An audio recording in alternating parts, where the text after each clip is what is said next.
Hey everyone, this is Megan from Art Garden Oracle, and I am going to do this mid-year tarot tag that's going around from Spirited Stardust 11. I'll tag her in her video down below. I have so many. I made like a list and a schedule, and I'm going to try and get this posting on the regular finally. I finally invested in a semi-decent video editing software. I think I got wildly discouraged after losing a few videos. So hopefully I can keep up with it. And my next one will be some Summer Vibes Tarot. Now that summer's almost over, I'm trying to enjoy the last little bit of summer and not like dive into, it seems like everyone's already just like ready for fall and trying to do fall things, and I'm like, no. I had a rough winter last year.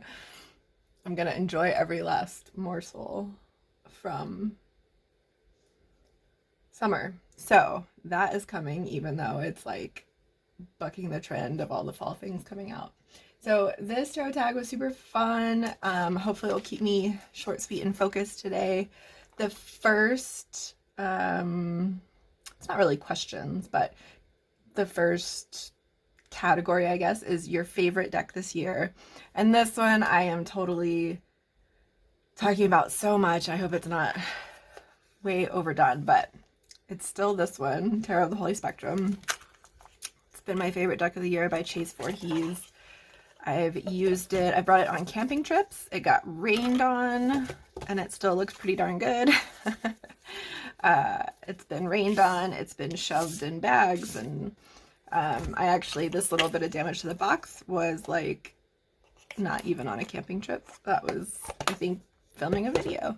What I think I haven't showed it next to, but what I often pair it with is this guy, Dirt Gems, Plant Oracle Deck and Guidebook by Anne Louise Burdett and Chelsea Granger. Actually, I think I have shown this because I'm having flashbacks all of a sudden. This guy has gold edges, beautiful, that's not the back, beautiful backs, really colorful, like Tarot of the Holy Spectrum, in those kind of bright, vivid ways, kind of mixed with the black and dark backgrounds.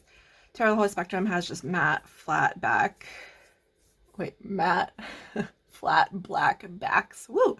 Say that 10 times fast. But yeah, they're both just lovely. And this guy, I don't always use them together. I use Tarot of the Holy Spectrum by itself all the time. I used it to do a bunch of like camp readings, like I said, for people. It's just, it's a great deck. It does not come with a guidebook, it intentionally so. And I find it very easy to read with intuitively, as long as I have kind of the RWS meanings in my back pocket. I will say that I can often read intuitively straight from the card, but adding in my RWS knowledge of the card helps me dig deeper into it for sure. But it is, I mean, to have a deck that because I'm still in kind of the like, can I do this for people? Am I good at it? And to be able to take this deck and do readings for people I don't know, or have just met, or have known for a long time, and to do it confidently and for the readings to come out beautifully, I think speaks to just how great a reader it is. And yeah, I just think they're super fun together. The Alchemy Dirt Gems does have a guidebook. It's a pretty chunky one. Do I have it right here? I think it was... Nope. It's always tricky. When the book doesn't fit in the deck, it gets moved all over the place and packed and like put back in funny places. So it's a chunky deck, and it has these really kind of poetic, almost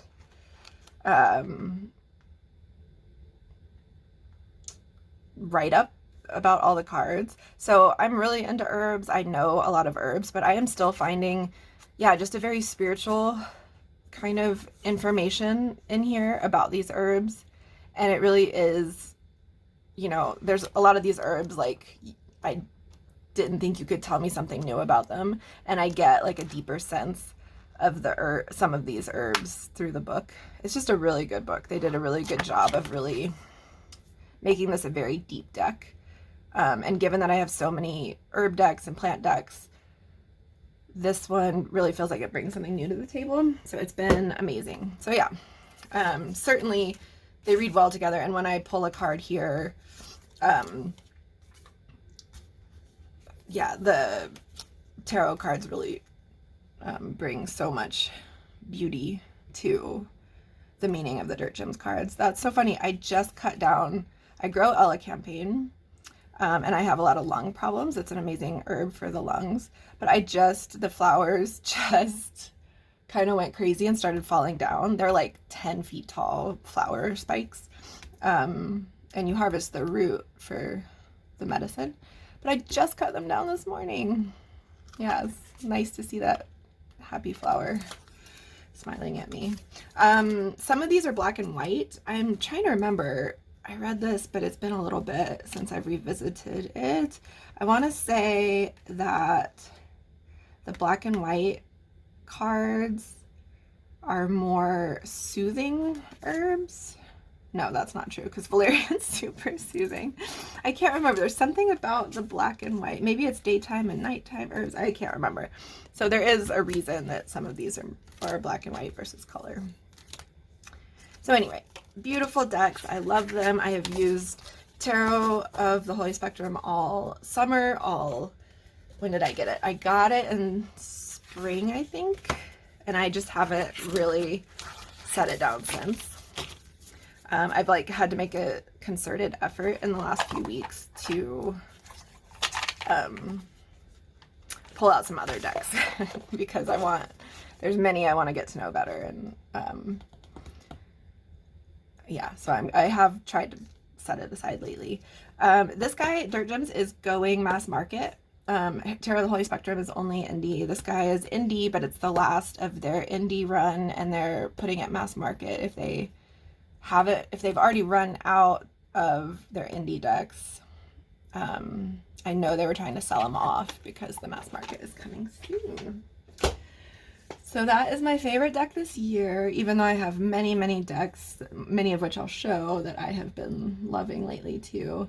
My new deck, so there's been many new decks this year. I am definitely at the like cutoff point of decks. So like if I was doing this in 6 months, I probably won't have too many new decks then. But my newest has been this guy, Wild Unknown Alchemy. I feel like I'm seeing it a lot on the tarot tube world lately. Alchemy just keeps popping up in my life, and I kind of, believe in those synchronistic type things. So I'm like, okay, I need to dig into alchemy a little more. And just like her archetype deck, I really love using Kim Kranz's the archetype deck in this one as a tool to learn more about it, because I don't know, the way she writes and the way she presents these just makes sense to me. And funny enough, like the stalker card that I was getting, I've had her archetype deck forever. It was one of my first, it was close to my first, probably my second or third Oracle deck I ever got. And even though I've been doing tarot for I don't know, over 20 years. That looks like a misprint. I hadn't noticed that yet. Anyway, I'm not sure if that is a misprint. I'll have to look at it. But anyway, even though I've been doing tarot for 20 years, I only got Oracle decks maybe in the last 7 or 8 years. So I've had the archetypes one for quite a bit, and the card that was from her deck that was kind of stalking me the most was the alchemy card as an archetype.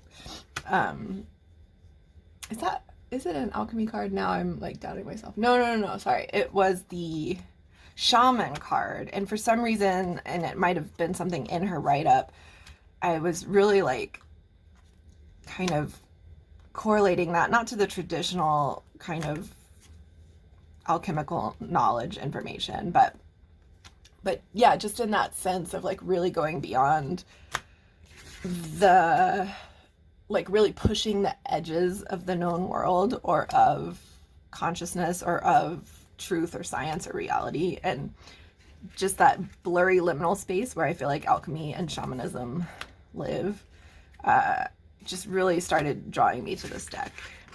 In addition to the fact that alchemy was showing up in a lot of other places too, some of my astrology studies and some of the other readings about tarot that I was doing. So I was like, I really want to know more about this, more about alchemy. Oh, and it was showing up a lot in the Great Work, which I'm also doing this year, which is a workbook that brings you through the wheel of the year. I don't know if I've shown this before, but this guy. And she kind of does everything New Age in this book, astrology, tarot, like the whole nine. But she talks a lot about alchemy in this book too. So it was coming up here too. So anyway, it was just time, and I got this guy. I love Kim Krans' work. I've said this in one of my other videos, where The Wild Unknown is not where I started. I got her archetypes book or archetypes deck, and I've used it for years. I love it. It's still one of my favorite mass market decks. I only recently got the pocket size Wild Unknown, and it is not intuitive for me. I am still like, I actually broke that out in the last couple weeks because I was like, all right, it's time to work with this guy. It's time to try and figure it out, because I know it's beloved by many, but I just still am not connecting with the cards and their meanings by the imagery. The guidebook's great, but I worked really hard to learn the tarot, and it's hard for me to use a tarot deck that I have to reference the guidebook a lot. So I will do it. I like to study decks, but it's definitely prevents me from like just grabbing it readily. This is another super new, oh my gosh, I can't get it open. Super new oracle. Some tech boxes are just like, I don't want to totally kill the box. I am going to just open one of these boxes since that was so difficult. I've already mixed these two together, so I have like half of whatever they're mixed together in each of these because I haven't made a little new pouch for them yet. These are Holly Audley's mini divvies. She makes the teeny tiny tarot, and she has like 5 of these mini divvies. I really like her artwork a lot. She's a Southern artist, and I'm originally from the South, and I love these cards. I love her illustrations. I love the simplicity of it. I love the words she uses. So this is the opposites mini divvy. So, you shuffle it. They're poker sized. And so it can go either way, but they're also opposites, and she's drawn them to relate to each other, which I find really cute. Even though my cat is very playful, thank you very much. All the backs go together, so you can combine them all into one giant oracle. There's 30 cards per deck. I really love this. This is the Ghost mini divvy, and I really love the Ghost one. It was my favorite by far. So originally I wanted to get her whole set. It's like all 5 of the mini divvies and the teeny tiny tarot, but it was like $110 or something like that. And so I was like, okay, I can't do that right now. So I just got 2 because not only do I love her work, but I also, coming up on the fall, as much as I'm talking about not thinking about the fall yet, I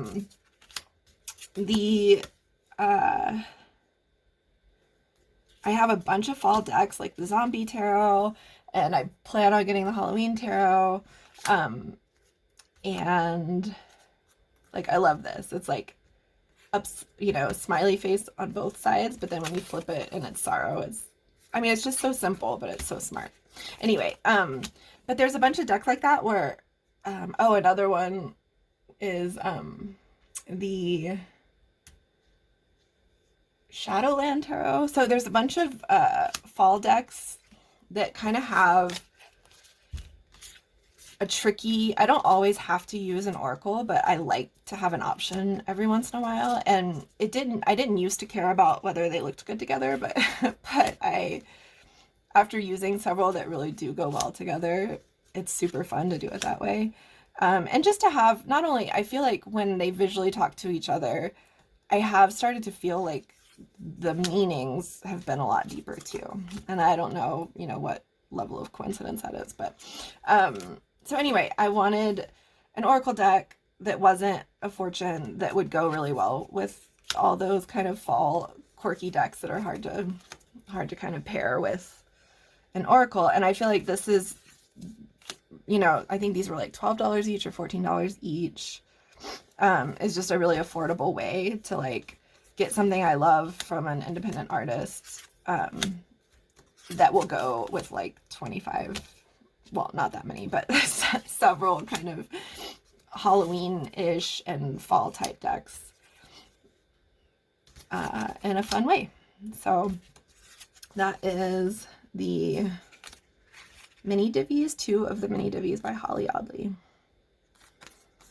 Yeah, just really smart. I also really liked her curiosities, but I think these were my 2 favorites. And I just like the diversity of the opposites one too. This is just an info cards, that's all. So anyway, those are my 2 newest decks, the mini divvies and the Kim Cran's Alchemy deck and guidebook. All right, most anticipated release. This one finally came. I think it was supposed to come like 4 or 5 months ago, and she just had a lot of setbacks, which like I was cool. I mean, I wasn't really like on the edge of my seat. Like, God, when is it going to come? But it just kept getting delayed and delayed and delayed. And I honestly was like starting to forget about it. So been about when this deck is probably like one of the first indie decks I ever looked at. I didn't even know this whole world of like indie decks existed. So this was the first indie deck I ever ordered, and I ordered it last year. I really only started getting indie decks in the last 2 years. So maybe that's not true, but I want to say it was like one of the first indie decks I ordered. And it is, I mean, most of you know she's written like a textbook on tarot. The extended book that she has for this guy is huge. It's like 400 pages or something. I haven't even, you can like print it out through like an online printing company, or you could print it out yourself, which I don't know if I have enough paper for it. And then it also comes with a workbook, which is really cool. I will print that out because I want to start working with it. I'm kind of saving it a little bit for it turning a little bit more fall. Not necessarily that it's, I mean, it does kind of feel like a fall deck to me, but I just feel really overloaded with a lot of other work right now. But yeah, after like in the year since I've ordered this, I've found, several people who have said they couldn't connect with this deck. And so I started getting kind of worried about it. And just like, oh my gosh, am I going to connect with it? And, I will say that like, I don't feel as connected to the artwork as I did when I first saw it. There's still an incredible amount of work and study and effort that went into all of this, and that is evident. And then the degree of sacredness that I feel like she puts into this deck, and the creation of it, and the anointing of it, and sending it out, and everything is just really spectacular. And even though I kind of flipped through, and it was like the weirdest feeling of like, this is amazing, incredible work, and I don't feel as connected to it as I thought I would. All of that, and this feels like a very spiritual, deep deck. So it was just the strangest kind of combination of feelings when I first flipped through it. But I did my first kind of just introductory reading with it, and it was very wonderful, beautiful. Might have made me cry, which is another one of these categories. It was just very powerful and immediately dispelled my doubts And I was just like, okay, yeah, this might not be like my most favorite aesthetic of all of my decks with lots of different aesthetics, but it's still beautiful and it's still a work of art, and like really someone's like soul life, you know, intelligence very deeply went into it. So anyway, yeah, I'm glad I got it. And the little white book is really good. Again, just like so much information. This is very much a study deck for me. It's very much getting deep into the esoteric depths of tarot. And I always, from the moment I got it, I knew that's very much what this would be about. So that is the Spirit Keepers Tarot by Benabel Wynn, another indie. The other anticipated, well, this is coming into the last question too, like which decks are coming in, is I have been stalking the Playful Heart Tarot. Stalking it. I have wanted that deck for a long time, and she's like teasing. She's been working on her Pips deck, her Pip Speak, I think is what it's called. So she's been working on her Marseille deck, which looks amazing. But I just want Playful Heart so bad, and it's taking forever to have a pre-order on it. So the number 5 category is the biggest surprise. I talked about, my last video that I put out was like my biggest surprises. So I talked about I talked about this deck there. This is the Spiral Oracle. It was a surprise because I'd never heard of it. These are the, not terribly exciting decks, but I'd never heard of it. I'd never seen it on TarotTube. And then I instantly, the first time I saw it, I can't remember whose channel it was on, I love the artwork. But when I looked at it online, I was like, ooh, this seems like one of those like Love and Light, super far out, super out of this world kind of tarot. Oracle. And I got it, and it is so grounded and practical, and the guidebook is so well written. And while there is a ton of really kind of, you know, far out kind of wording and imagery in here, there's also just a ton of like gorgeous imagery and really subdued, peaceful paintings. And the guidebook is so lovely. It does a lot of kind of this writing in the first person, which I really appreciate. And then it either has a ritual or a little poem or something at the end. And I just found it really different, really unique among oracles, really beautiful. It's paired really well with a lot of different things. And it reads very, very well for me, very well. Just every time, in lots of different situations. It's not just for spiritual work. I mean, it works really beautifully for spiritual work, but it's just a great deck by, I can't remember, Lily Acuna. And I think she did the deck and the oracle, I believe, but I love it. It was such a surprise. I love it way more than I thought I would. But because I just did that surprise video and totally talked about that one, I'm going to talk about this one too. Gosh, I'm showing a lot. No, I've shown some tarot. I'm showing a lot of oracles, which I've actually like had more tarot lately, but this was one. I have a ton of yoga decks, and that's a video I'm going to do, like all my oracle decks. But this is a new release. It's a mass market, and it is so beautiful. I use all of my decks in very different ways. So I use a lot of decks in my yoga practice, whether it's mantra, I have the mudra cards, I have actual yoga asana posture cards. There's a lot of just really beautiful yoga and meditation decks out there. But this oracle is so beautiful. The backs are incredible. It just feels really,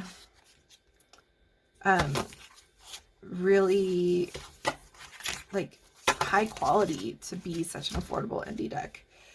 And it has all of these incredible mantras in them, in the cards.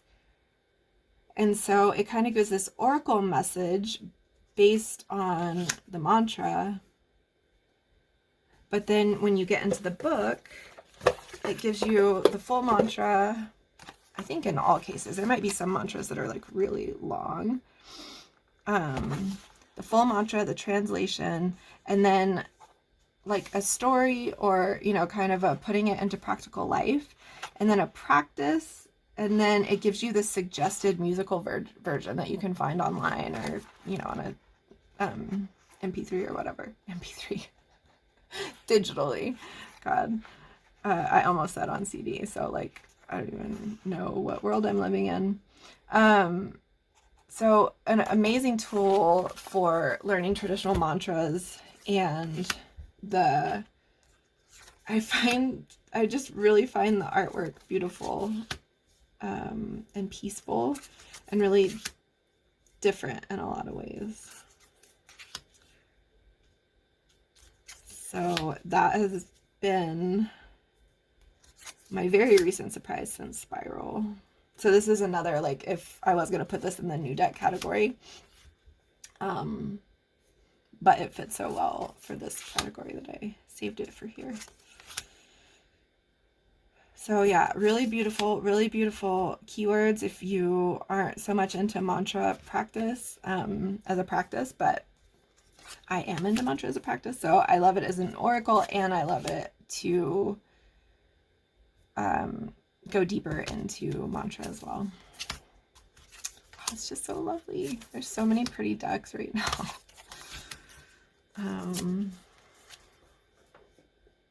Yeah, sorry, I just want to keep showing you the artwork. So yeah, this is a, like I said, mass market deck, and it's just really gorgeous. And totally, I was just like, oh, I feel like I might not like this, or it might be not a very good, you know, might not have actual good information on the mantras, and without being an expert, for sure, it feels beautifully done. Again, a huge, the box, I will probably make a back for it soon, because the box isn't the most streamlined. Okay. Oh my god, I totally skipped. So that was number 5, biggest surprise. I skipped biggest disappointment, and this is going to be very controversial. So I would not call this a disappointment by any means.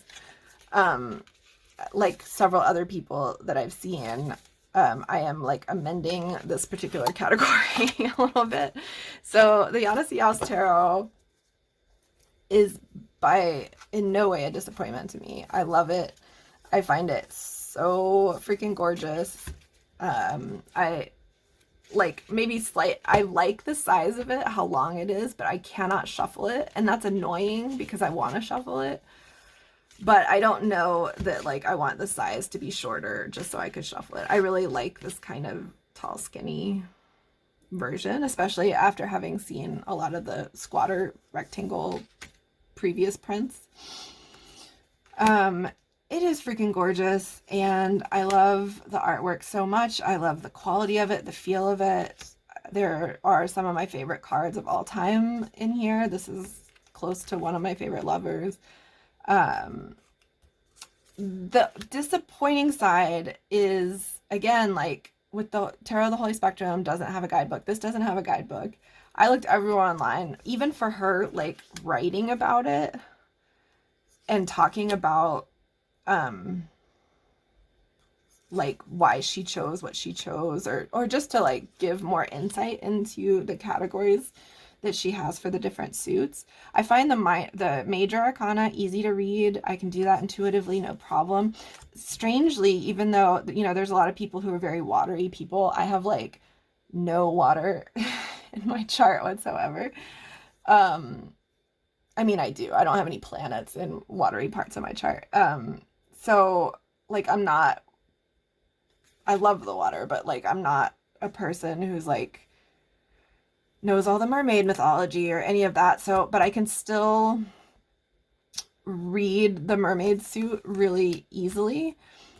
What got me is the disc suit, the pinnacle suit, is Egyptian mythology, which I'm not super versed in. I know like tidbits just from knowing like goddess culture pretty well, kind of knowing like how Isis kind of is a through line through that. I know like what the Ankh represents, and I know some basics about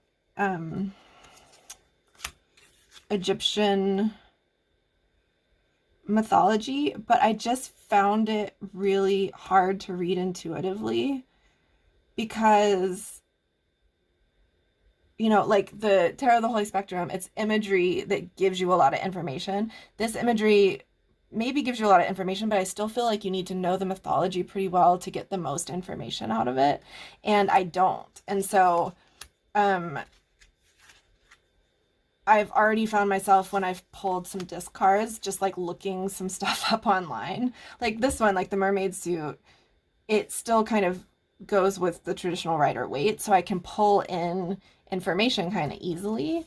But, and this I guess goes with the traditional Rider-Waite too, but it just feels like there's a lot more information that I'm not getting because I don't know if this is a goddess or, just like what I know what snakes mean, but I feel like in the Egyptian culture, it might just, or history or pantheon might have more information. So that has been kind of challenging for me. And then there's still a few other cards, even though like most of the mermaid suit, the sword suit works for me. Like this doesn't correlate to the Five of Swords. I don't know. I just need to do a lot more work with the deck and try and like really get my own associations with some of the ones that don't come easily to me, and also then dig into some of the mythology and maybe cultural hits and try and get some more information with that too. It's just like the Ten of Cups. I don't know. I just like, in a lot of places I've been having a hard time understanding kind of where she was going with her interpretation. And it's just something I wish I could find a little bit more information. And if anyone knows, if there's like some secret guidebook I'm not aware of, I would love to know. The other tricky thing for me is like the wand suit is really based on kind of witchy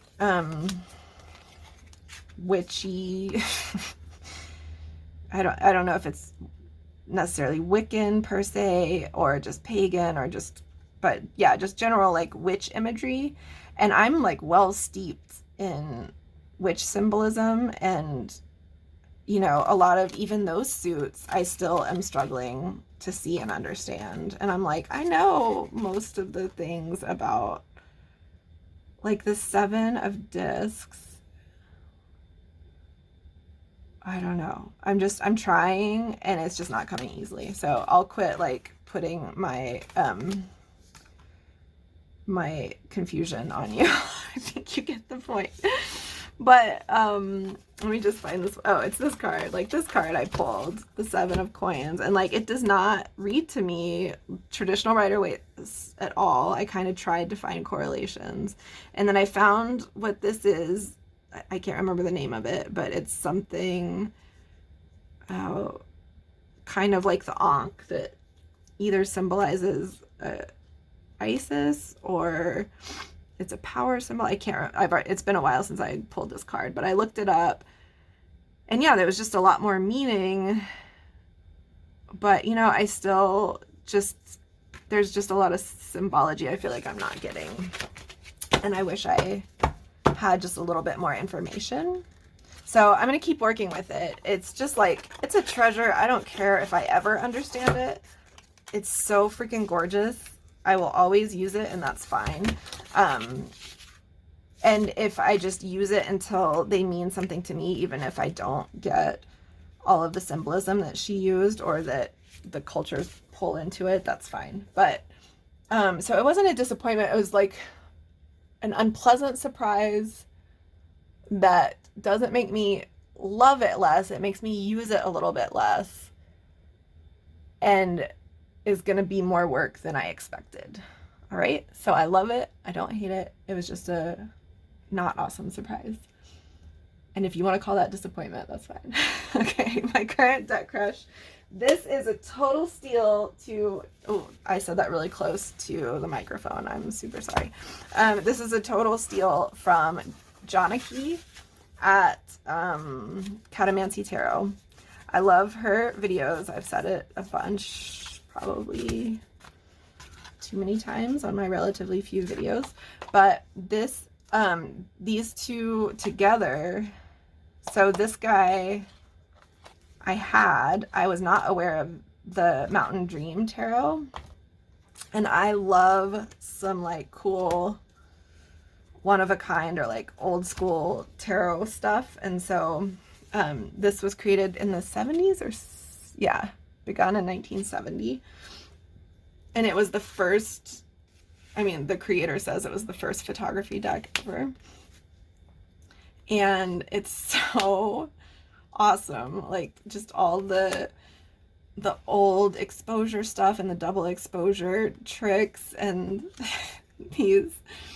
some of them are just like, oh my gosh, you just like grabbed a sheet and like went to a cemetery. I don't know, they're just so homemade and I love it. It's so good. And so quirky and so cute. And yeah, just like, I think this is like, it looks to me like a ceramic kind of, what do you call those? Wood-fired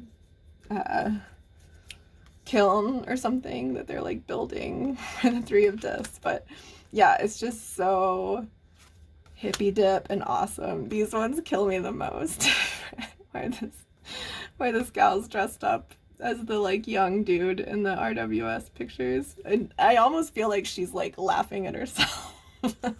Which again, the Five of Swords is kind of this serious card, but when I pulled this one I just laugh because I feel like she's laughing. But anyway, it's a super sweet deck and really good readings, and I love looking at it. I love, like, thank you Jonaki for like letting me know this existed, because it's so fun and cool. And then this is even like total steal from Jonaki too. I think she did a video where she showed where she got it, and then she showed like pairings. And I, you know, there's a ton of oh, I didn't say B Nettles, I think. Yeah, B Nettles is the creator of this guy. So this is an old deck, but she is just did a reprint of it, so it's still available. And then this guy is sorry, Runners of the Sun. I'm getting ahead of myself, which is on Etsy, also an indie. And there's so many collage decks, and you know, I sort of like collage decks. They're not like my favorite. I wouldn't say I'm as like crazy for them as a lot of people have been recently, but I like this one a lot. I like the, I don't know, I like the imagery. I think it's cool. Like, I like having a collage oracle, picture collage oracle. I'm trying to think of what other ones I have. I think I just have the, oh my gosh, it's not the Odyssey Tarot, is it? I'm having a brain fart on what that one's called. It's also an old, now mass market tarot deck that I'm totally blanking on the name of it. But anyway, I have that one as a picture collage, and then I have like the Dakini, which is an oracle. I think those are my only kind of picture collage decks. But yeah, it's just a really good, it does have like a lot of those kind of repeat oracle titles, which sometimes annoys me, but sometimes it's just practical and helpful. And I do feel like her imagery is really interesting with the keywords. And the guidebook is really short and sweet.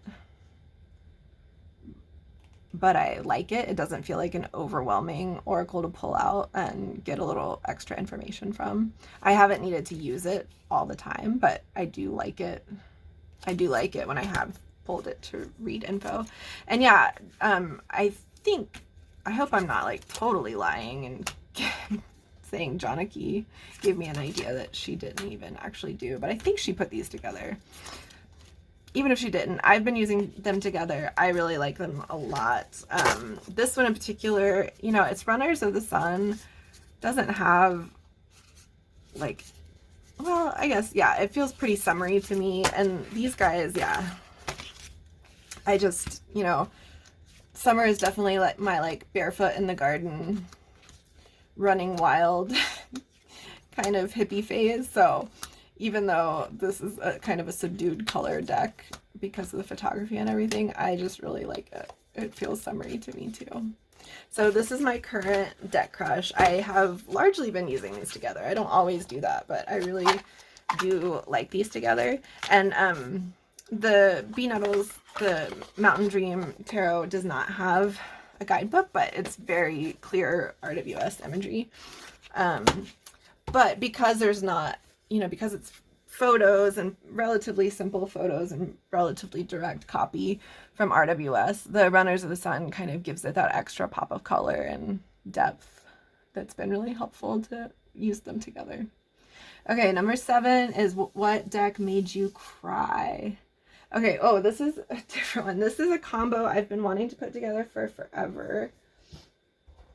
And I just finally did it recently, and it made me cry. It was such a good reading. So Tarot Redefined, I really like this deck. I call it my Disney World deck, even though I know Disney World is like loaded, the, you know, whatever, moral implications or whatever, but it just like the imagery reminds me so much of just like a fairy princess tale, but like, well, I guess Disney does that too, from around the world, you know? So it's got lots of different cultures and mythologies and everything represented. And I just love it. It's crazy texture. I don't know if this is like trying to be linen or it feels really plasticky, but it shuffles really well and I like it and I've always really enjoyed it. And then this is Wisdom from the Epics of Hind. I kind of spoke to my yoga training, I think in the last video, and my yoga teacher really like loved she was such an amazing storyteller of all of the many stories of the gods and goddesses from the kind of long and diverse history throughout India. So she, I don't know, just made me fall in love with the religious stories of yoga and of, you know, even outside of yoga, like just all the culture from India is just so amazing. And it's so weird. Like I would go on YouTube and just look through the internet exhaustively trying to find like, you know, I wanted like a YouTube video where of just like breaking down and retelling all these stories, and I just could not find it to save my life. And you know, I have lots of, you know, religious texts from India, but they don't really get into some of these stories in a really in-depth way. So I was just like looking and searching for more info and more storytelling, and I couldn't find it. And through some miracle, I think I saw this on White Feather Tarot. She's a lovely woman who does pick a card readings, and I think she had it on her channel, and that's where I saw it, and I was like, oh my gosh, that's what I've been looking for, is just, and you know, if it's in an oracle deck, even better. So these are the really cool backs. This is, I didn't even say, Wisdom from the Epics of Hind. And I just, you know, there's so many wonderful translations of some of the epic sacred texts, but some of them, I don't know, I haven't found great translations for all of them. So I love these just like abbreviated storytelling bits that are a little bit easier to chew on. So Pankuri Agrawal, I'm sorry, I know I butchered your name, but it's such a beautiful, I love the artwork. I love how colorful it is. I love the guidebook is amazing. The guidebook is so good. It has, so it's male and female cards, and it not only tells the story really beautifully, but then it has questions to ask yourself, actions to take, and then messages, which is like, I found the yeah, I just found this like journaling prompt stuff just amazing. And the Tarot of the Divine goes really well with it, because this kind of has that like animated movie almost feel to it to me too, but some of them are like much more beautiful than that. Anyway, I just find I find them both beautiful. I love these. These are, it's a little, like this one is a little bit even, yeah, like an inner child deck for me too, but the first reading that I finally did with these two paired with each other was just gorgeous and totally made me cry. And was, by the way, very adult themed. It was all about my relationship and some like difficult relationship stuff I was going through.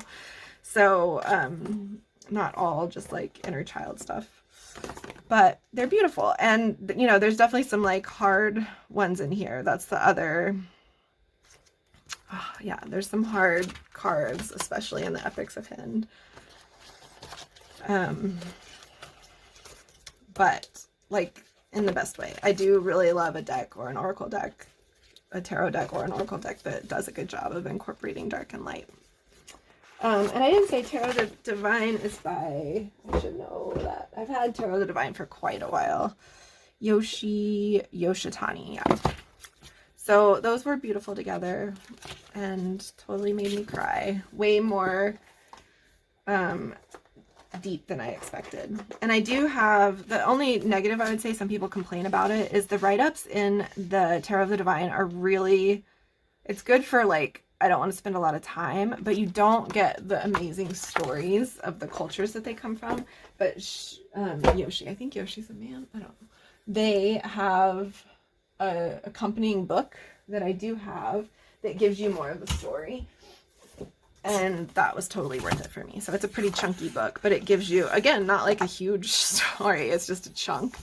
But I really love these stories. Like that's, you know, there's either decks that are just like general use, like I use as a tarot deck or an oracle or whatever. And then there's a ton of decks I get that are really specifically helping me learn. Sorry, I thought my thing stopped recording. And so this is like, yeah, I want to learn these stories, these fairy tales, these kind of religious teachings from across the world. I love decks that teach me too, and that I get like the tarot meaning from at the same time. Okay, on the flip side of that, the next category is decks that made you happy this year. So I only have one combo, but it is a combo. This is my most favorite of all tarot combinations. I love the Pasta Tarot. I've spoken about this in another video. I just think it's one of the most underrated tarot decks. It's so cheeky and sweet and funny and cute, and like I love the take on the tarot. I love everything about it. It's the perfect summer deck. This is like all summer vibes between these two decks.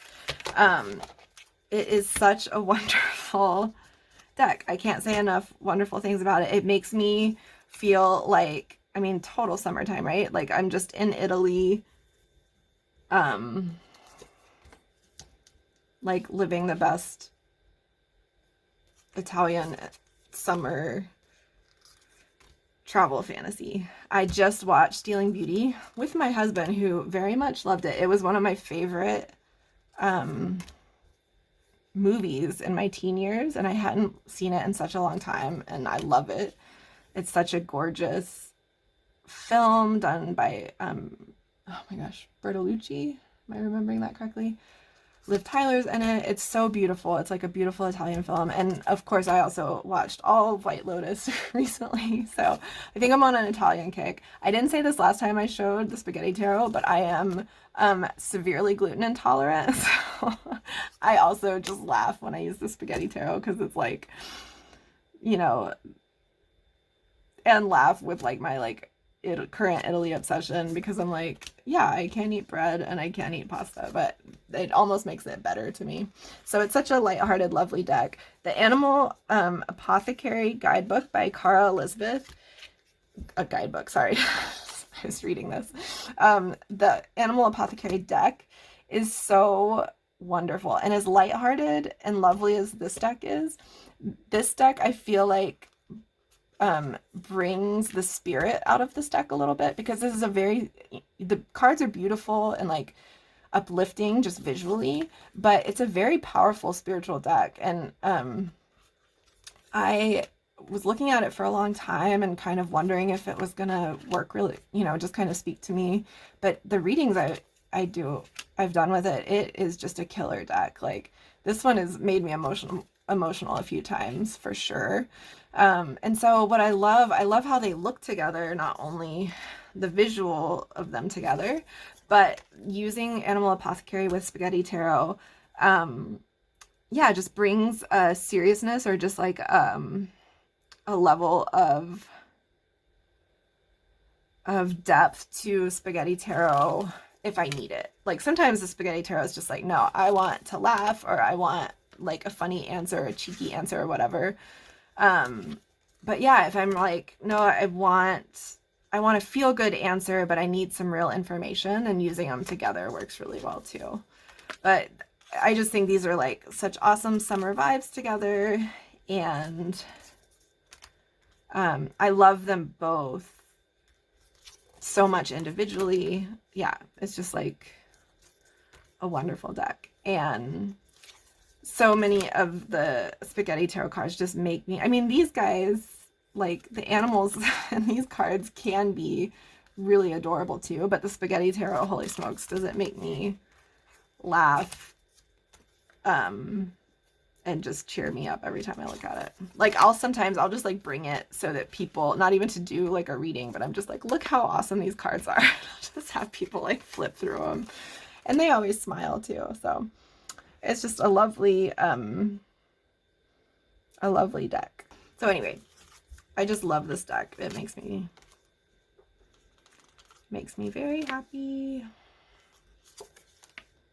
Okay, I'll stop gushing. I feel like oh jeez, it is really slippery. That's my only, it has some of that like sort of kind of linen, but it feels more like plasticky than linen.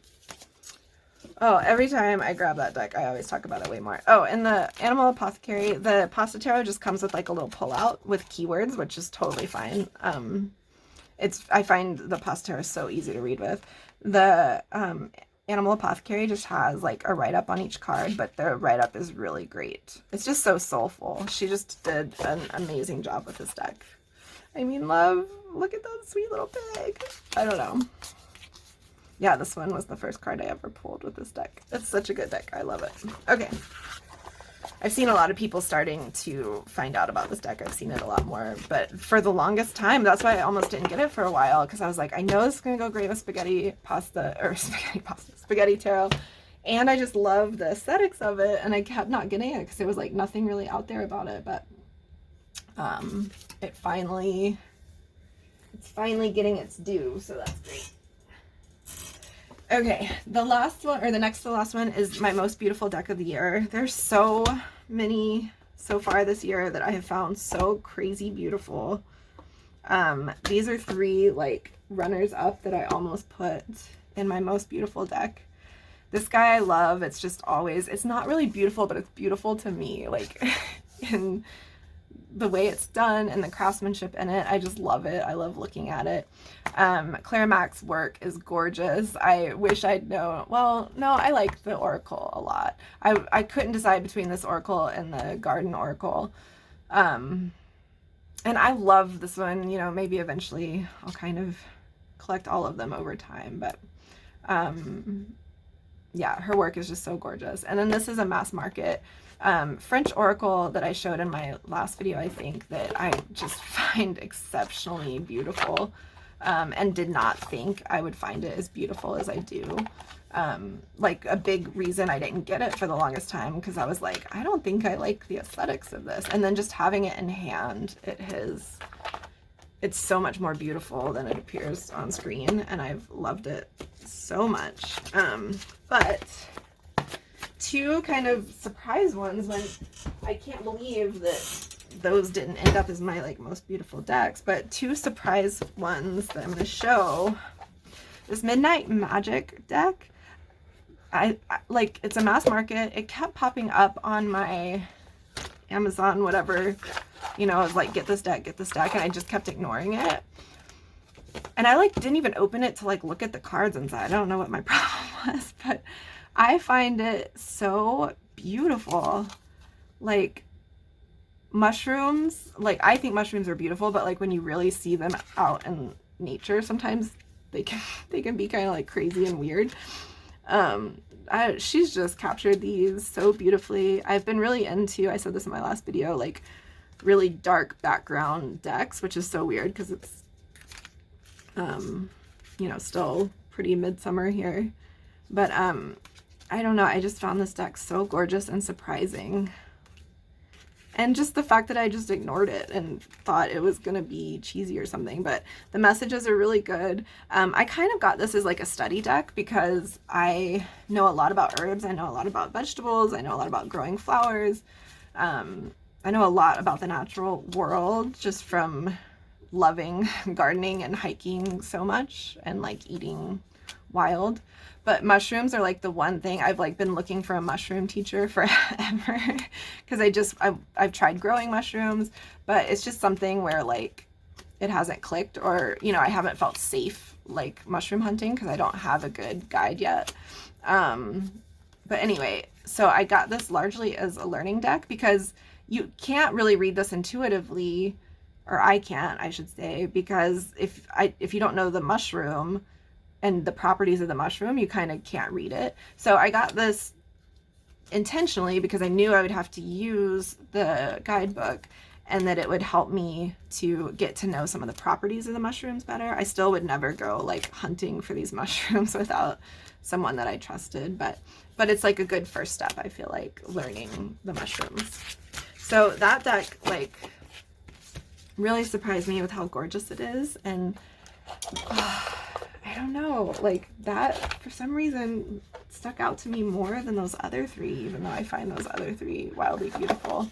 I also showed this one in my last video because it was such a surprise, and I find it to be really beautiful.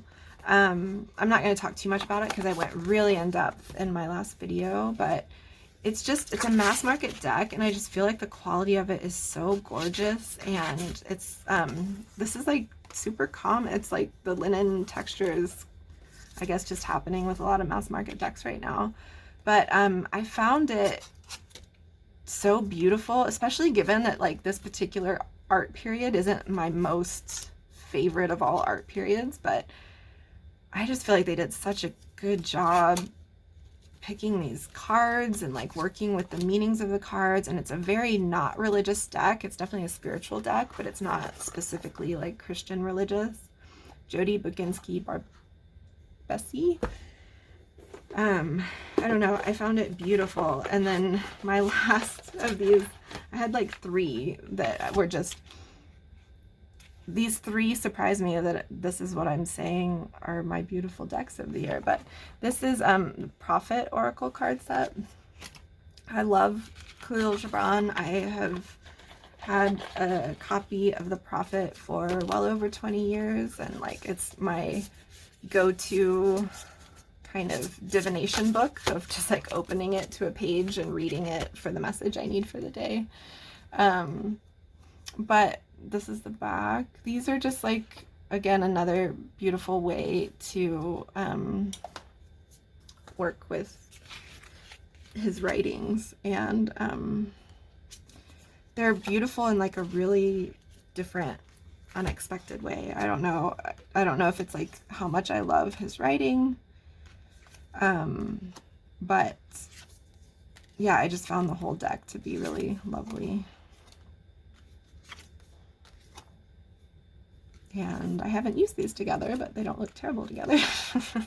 Anyway, so those are some, I mean, I find every single thing I've shown, I find beautiful. I have a very, you know, I find a lot of different things beautiful, which is probably my very Taurus rising, art-focused brain. But, yeah, these were some of, I guess these are like my 3 biggest surprises that they were beautiful. Like, the Yanasiao's Tarot, of course, that's gorgeous. Like, and I expected that to be gorgeous, and I wasn't surprised that it was gorgeous. And same with Carnival, at the End of the World. And, you know, I knew Clara Mack's stuff was gorgeous. Like, all of that I kind of expected. But yeah, these were like surprise beauties. So maybe that's how I interpreted that one. The Prophet Oracle deck comes with a really good guidebook that's just kind of simple and sweet too. No, there wasn't like a... Oh, that makes sense. Tony Carmine Salerno. Okay. I didn't even see that when I got this, but I know they've done a lot of decks. So anyway, those were my beauties. Even though I find all of my tarot decks beautiful and all my oracle decks beautiful. And then the last category was, what decks are you going to have by the end of the year? Or do you want by the end of the year? Something to that effect. So I've already said it. I am like wildly anticipating Playful Heart getting reprinted, and I will absolutely grab a copy of that. Talking back about the mantra deck that I showed, I also really want to get the Yantra Oracle. That's kind of the last on my yogic tool set, or like yoga list of decks that I want to get to use as a practice. Blah, sorry. And Weavers, so it's Playful Heart, Yantra, and Weavers Oracle are my last 3 indie decks that are on my like super big wish list. I do not think I'll have budget for all 3 for the end of the year, so maybe Playful Heart probably is like top of that list. And then I also mentioned I have to get the Halloween Oracle. I've always loved it and admired it, and it's one of those like inner child decks, so I'll probably do that for Halloween since it's a mass market deck. And yeah, that is my goal is to not have many more than like 3 or 4 decks by the end of the year. I'm really trying to move through the rest of the year responsibly, given my intense tarot collecting splurge over the last year. So that is it. Thank you for listening. Thank you for sticking with me, always talking much more than I think I'm going to talk before I ever start one of these videos. I hope you enjoyed it. I hope you come back again. I hope you don't mind either liking the video or subscribing to my channel. I love making these tarot videos. I love the tarot community. I've just been so thankful to be a part of it, and thankful to all of you who've been so generous and supportive on my videos so far. And yeah, I hope to keep doing these and making more and making them better, and hopefully doing something positive, putting something positive out there, even if it's just little tarot videos. So thank you for being here, and I hope to see you next time. Bye.